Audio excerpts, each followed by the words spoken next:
Hello, my name is Amelia, and I'm a solution architect here at Databricks. Today, I'm going to show you how to leverage our new Meta Conversions API app to get you started sending your conversion events from the Databricks Lakehouse directly to Meta Ads Manager. If you run ads on Meta platforms like Facebook or Instagram, this is how you get better signal back to their ad delivery engine. Think of it this way, the more high-quality data Meta has about your conversions, the smarter its ad targeting gets. This connector makes it simple to send that data straight from your lakehouse.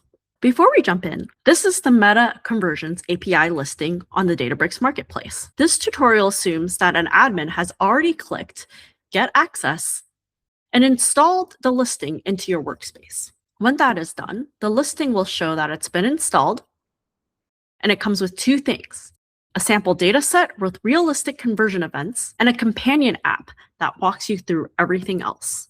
So let's take a look at this app. This is the companion app. It is a lightweight Databricks app that runs right inside your workspace. Think of it as a setup assistant. The app knows who you are and which workspace you're operating in. Everything it does, from storing credentials to deploying notebooks and creating jobs, happens securely in your Databricks environment. Nothing leaves your workspace. The first thing you'll be prompted to do is to attach the Marketplace catalog. If the app is able to automatically detect the catalog, it fills this in for you. If not, no worries. You can follow the instructions here to copy the proper catalog name and paste it back in the app.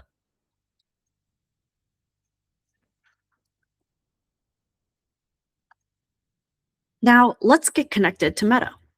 All you need are two pieces of information from your Meta Ads Manager: your Pixel ID and your access token.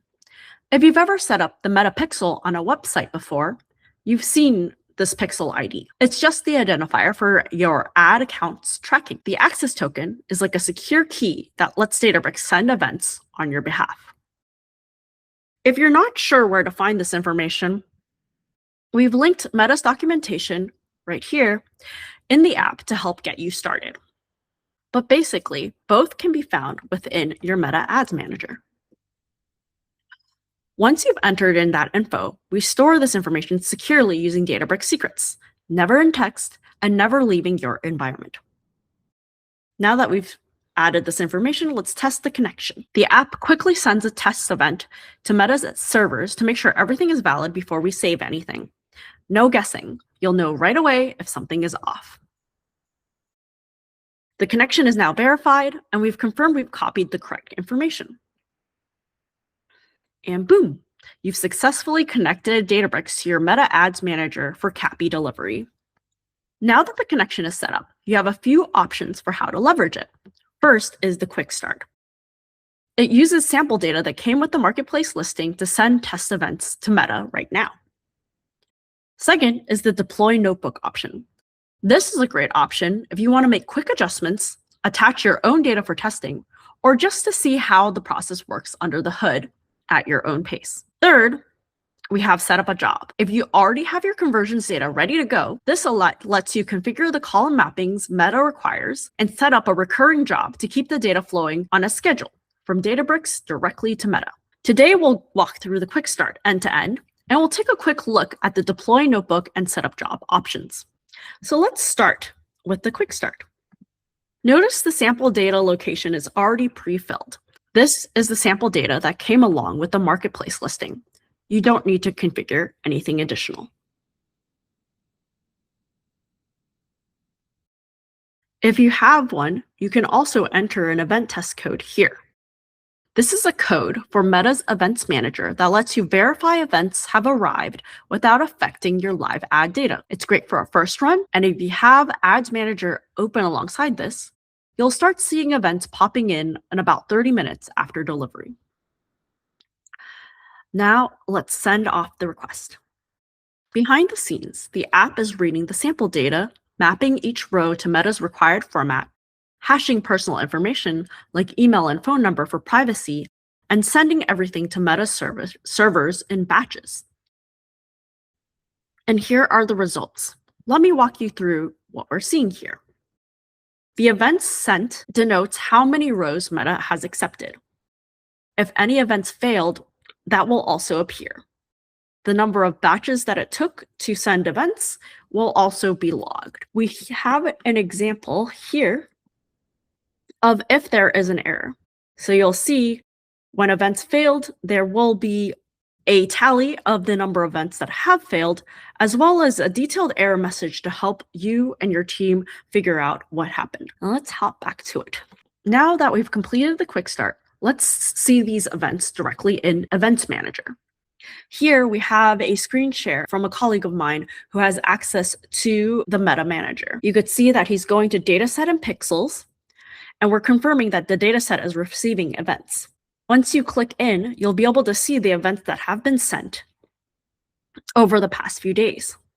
You could see here that we have plenty of events being surfaced daily and a variety of different types. And that's pretty much it. Now that we've seen the flow of sending sample data all the way to Meta Events Manager, so now let's take a look at the other options that we have available to us. Let's take a look at Deploy Notebook. In this section, you'll see a few fields, an optional test event code, just like we saw before, and a workspace path where the notebook will be saved. You can edit this to the directory of your choosing.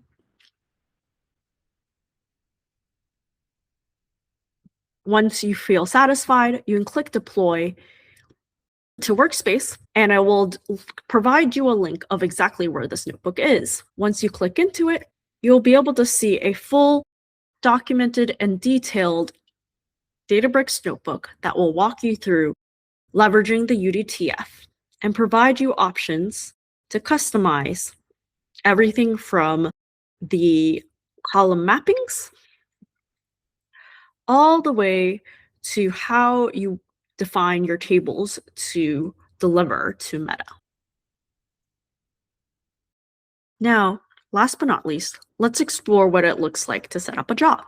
In here, just like before with the other examples, you have the opportunity to specify an event test code. Then you can specify the specific conversion data location.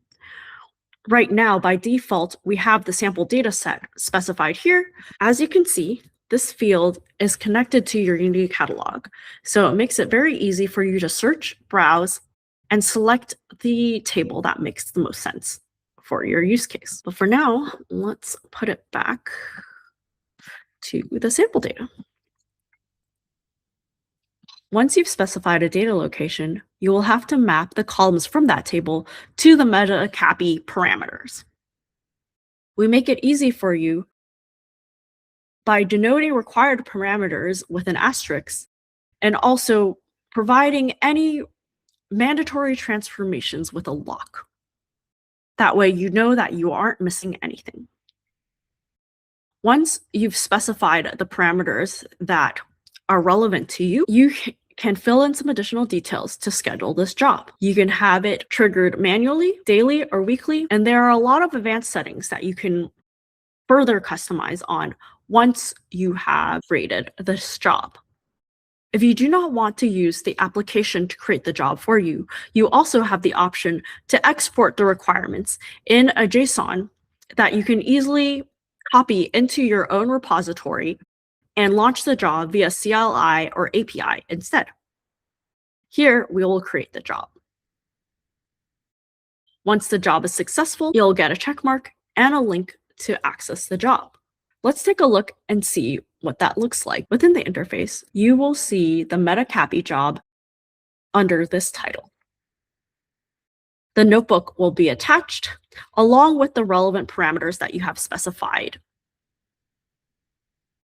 Finally, there are key descriptions, and you can further customize the job as you see fit within the UI. To close things out, the Meta CAPI app also records the deployed resources that you have. So to make it easy for you and your team to revisit any jobs that you have or notebooks that you have created via the application. So you have a one-stop shop for your Meta CAPI connections. With that, that brings us to the end of this tutorial.